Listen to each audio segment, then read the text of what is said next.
I'm going to step on a landmine right here and go on a little detour, if you'll permit me. I know we're going a little long here, but we're almost done. In around 1517, a man named Martin Luther went to the local main church in his town in Wittenberg, Germany, and he nailed to the door an article, a document, a thesis that would come to be known as the 95 Theses. And in it, this Catholic monk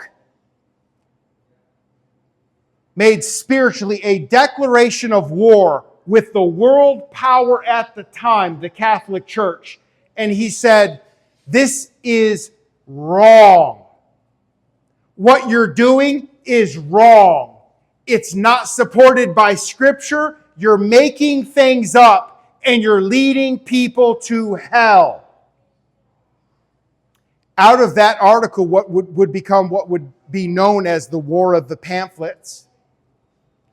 And even though that sounds like just a little tabloid war, many people died in this affair. There were numerous death threats and attempts on Martin Luther's life. But here was his gripe with the Catholic Church. The Catholic Church at this time was engaging in something they called selling indulgences. So if your spouse died and they weren't saved, they weren't in the place they needed to be according to Catholic dogma, they were either in hell or they were in purgatory. And for a sum, for a fee, you could take your gold and you could put it in the coffers of the Catholic Church, and they would give you a piece of paper. And you can Google and you can find there are still these pieces of parchment that exist, and you can see exactly. It's a business transaction. You bought their soul out of purgatory. You bought their soul out of hell. Salvation for a fee. Their souls were set free as soon as the sound of the gold clinked in the coffers. And Martin Luther did what was right. Out of this would spring what was known as the Protestant Reformation. If you're just about any branch of Christianity but Catholic, you're a part of this branch. You trace your lineage, doctrinally speaking, back to the Protestant Reformation. They protested the system of beliefs that were being pushed on the people at the time. And friends, you think, well, man, okay, great. That's like 500 years ago. Who cares? Friends, we need another Reformation today. I don't know what to name it. I don't know what to call it. We need a spiritual awakening.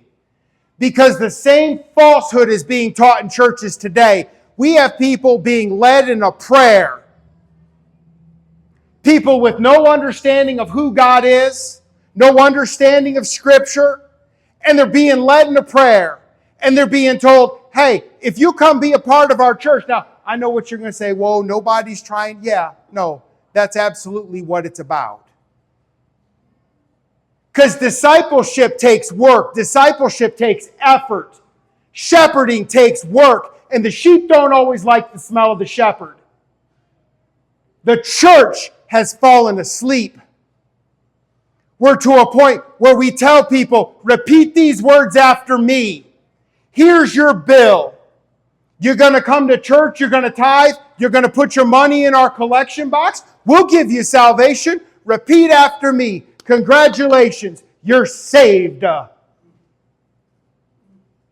That's no different than what the Catholic Church was doing in 1517 that led to the 95 Theses and the Protestant Reformation.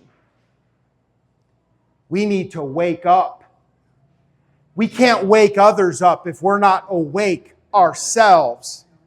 And the enemy, as we've talked before, the enemy has us so divided. We're so busy gasping for air ourselves, trying to get our own house in order, trying to wake up ourselves, that we're not busy being rescue swimmers. We don't have time and emotional, spiritual bandwidth to save anybody else. We're dying ourselves. We've got a responsibility to wake up.